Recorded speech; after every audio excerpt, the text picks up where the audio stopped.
and today we're going to talk about city services. Okay, I guess I can just go blah blah blah something. Yeah, blah blah blah. In general, the city services are overhauled for City Skylines 2.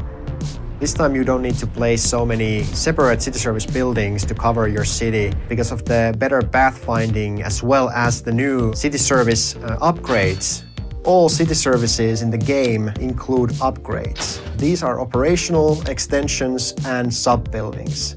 You can answer the different needs of the city by placing a new wing to your medical clinic that it'll add more patient places there, or a new ambulance garage, and so on. We have updated the district tool for City Skylines 2. In City Skylines 1, the districts were painted using a paintbrush. In City Skylines 2, we have a much more accurate polygonal tool that you can use to shape and create districts. The brush tool was a bit inaccurate. We heard from players that some people had some gray hairs trying to create the perfect district shapes. So this time we're going to give them the tools to create exactly what type of districts they want. One of my favorite district policies is the gated community policy, where you can dictate that who actually is allowed to move through a district. And if you want to keep the district calm from the heavy traffic, then you can use that policy to control the area, keeping the riffraff away. That's basically what it is. In City Skylines 1, the land value was more directly affected by the city services and especially the parks. In City Skylines 2, the land value is affected by the citizens and companies' willingness to move to an area and pay rent there. You can indirectly control the land value by placing services that those specific agents need at that moment, and that will in turn make them more willing to live in an area and pay higher rent, and that will then affect the land value itself. The road maintenance has a bigger role in City Skylines 2. This time the road condition doesn't only affect the speed of the traffic, but it also affects the likelihood of traffic accidents happening. So it's important to have an adequate road maintenance fleet so that they can keep the roads in condition. The road maintenance vehicles have two different models. One for the summer, and then it switches to a snowplow during the winter. Citizen healthcare is an important part of your city to keep it functioning. The citizen happiness is dependent on their health as well as their well-being, so it's important to build enough healthcare in your city and provide them in the places that the citizens need it. The citizen death care, on the other hand, is something else. As with many other things in City Skylines 2, also the citizen death and death care have been improved on.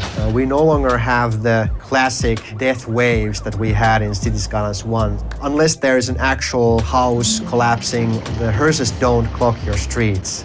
But if there is a disaster, then you can absolutely expect that there's going to be a lot of buzzing in the streets.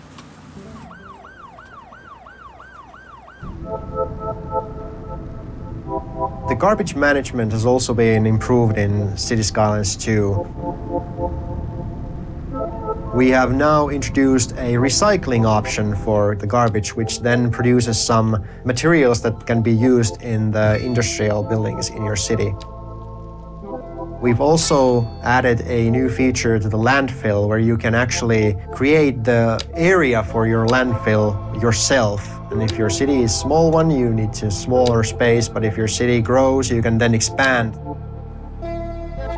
As with many other systems, we have also improved education. The game features elementary school, high school, college, university, medical university, and technical university. We've also added a new level of education, and these education levels match the different demands for workplaces in your city. Fire and rescue has been also improved. The fire department handles building fires as well as the potential vehicle fire. They will also search and rescue people from collapsed buildings.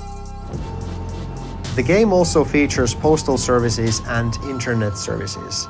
The citizens want to send mail to their loved ones or maybe an angry letter to the editor, and this improves their well-being. The city also can have internet service, which will also improve the quality of life for the citizens, and it will also affect positively the profit margins of the companies.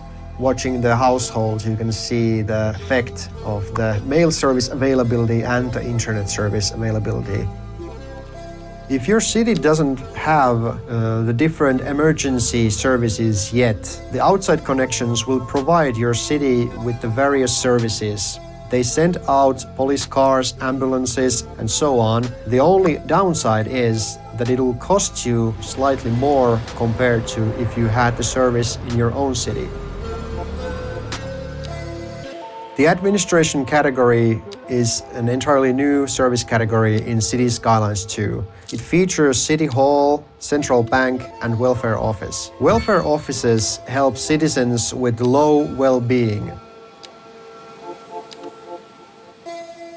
City Hall and Central Bank provide the city with various citywide bonuses.